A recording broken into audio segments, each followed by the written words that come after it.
with Two Dudes Brew Reviews. We're here trying the bottom of the barrel. This is Natty Daddy. It's a segment we're not particularly excited about, but we figured it's all uphill from here. I'm Kyle. I'm Heath. And we're just here to give you an unbiased review of this beer. Once again, welcome to our channel. This is our inaugural episode, and yeah, it's all uphill from here. It doesn't get any worse than Natty Daddy. Oh, yeah.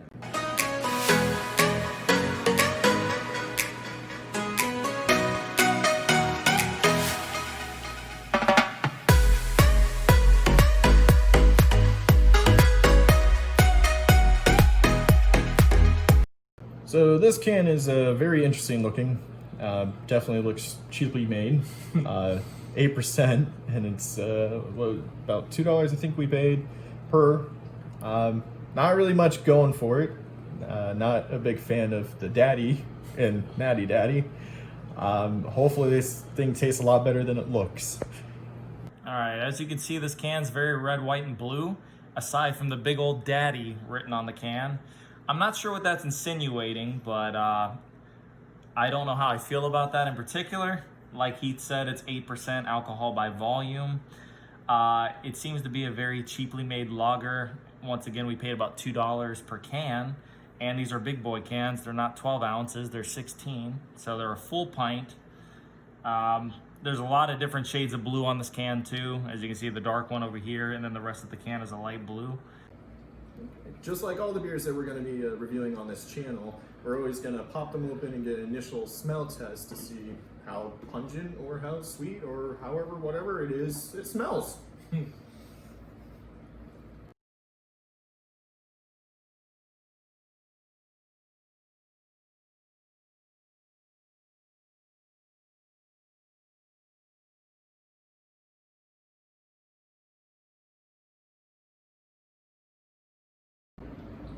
Alright, so as you guys see, we already poured the beers. Kyle had a great head on there, a solid inch head of foam. Pearl white foam. Mine's clearly gone within a matter of seconds. We both poured the same way, same speed and everything, and mine's already gone. The colors, it's not very appealing. It definitely looked like a Mountain Dew from the 80s got mixed with some other substance that I can't put my finger on it, but it does not look attractive at all. It's very effervescent. As you can see, there's a ton of bubbles coming up from the bottom of the glass. There's big thick bubbles on the bottom. There's a ton of tiny bubbles rising to the surface of the foam. And then once in a while you get these big bubbles kind of just slowly going, making their way up to the top of the glass. What's really crazy is the difference between ours. Yours is really bubbly and foamy, but mine's very flat. Maybe yours got shaken up a lot more than mine did, or something happened. That's crazy. And your foam is still gone, and mine is at least half of what it was before. Well, let's pray it's not skunked, because that could be a huge possibility as well. Alright, so let's go ahead and get this initial taste test done for the Natty Daddy. Once again, it's almost as if Anheuser-Busch knew that we were doing this video specifically, because mine is still going. I don't know if I just got a good one, if that's even possible with this type of beer. I ain't got anything. Hardly any bubbles. Barely no any effervescence, no foam. So, would you like to trade, or are you good? No, that's fine. All right, let's go ahead and get a taste test. Cheers.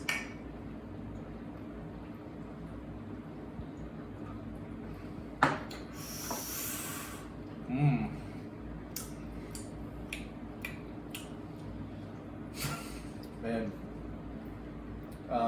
try not to put beers down, but I definitely not recommend this one.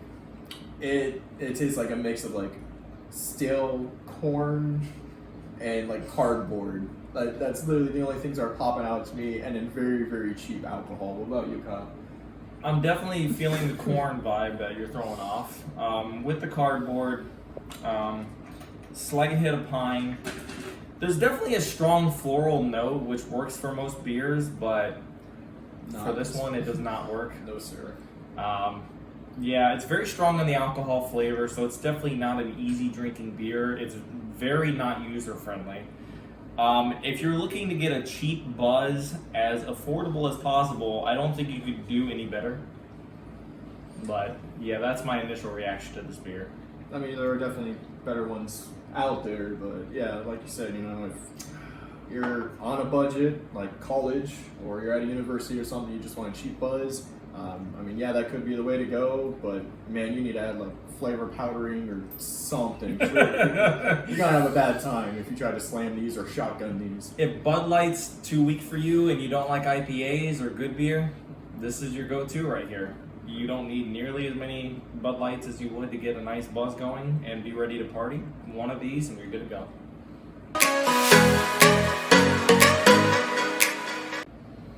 All right, it's time for our next segment called Upon Further Review. This is the section of our YouTube channel where we're going to let the beer sit out in the sun for 20 minutes in the nice Florida heat. As a true testament to impeccable quality, we're going to see if beers are still drinkable after being warmed up in the sun for quite a while. Well, how do you feel about that, Heath? I'm nervous, man. This mug in particular is pretty warm. Like Kyle said, we had it out there for about 20 minutes in the wonderful Florida sun where it's hot, humid, muggy, and everything. Covered, of course, so nothing got inside of it. But, I mean, you know, if this beer is still good warm, I mean, that's got to say a lot for a cheap beer. It's a testament to, I mean, good, cheap beer. I'll be honest, I don't have high hopes, but let's find out what happens. So, upon further review, clink it.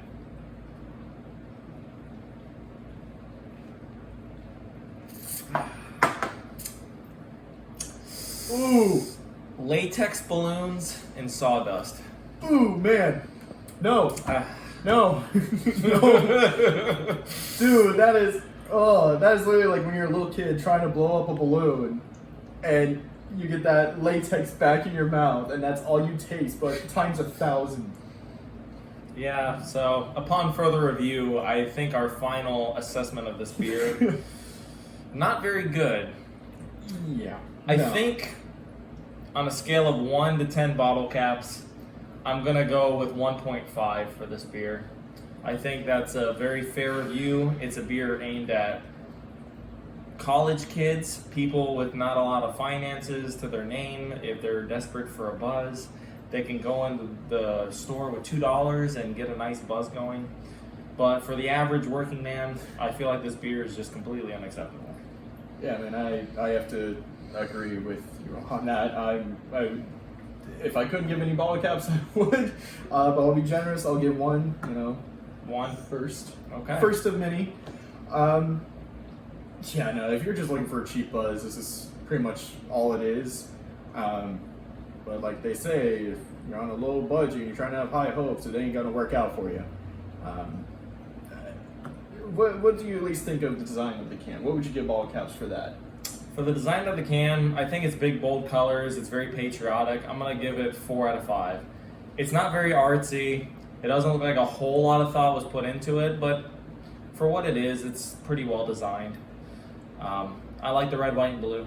It's very, very popping, and it catches your attention. Yeah, It doesn't look like a Van Gogh painting by any means. Yeah, oh God, no. Thank God. So what's your initial reaction to the can? How many bottle caps out of 10 are you going to give that? I'd probably say like a 3. I'd probably go, right in the middle. As the bright blue, also the red, wine, blue, like you said. I mean, it's very simplistic. They didn't try to overdo it. They didn't try to look at this whole artistic looking thing. They clearly and weren't then, trying to impress you get everybody. disappointed. Yeah. Basically, the can speaks for itself. It knows its worth. I guess overall, the can design, both taste tests. Overall, I would give this thing just 1 bottle cap. I think that pretty much wraps up Low Budget High Hopes episode 1. Thanks for watching. Like and subscribe. Click the notification bell if you want to see more content from us. There'll be much to come. And we'll start having polls every single week for beers for you to vote on for us to try and give our honest reviews. Thanks for watching. Have a good day. See you next.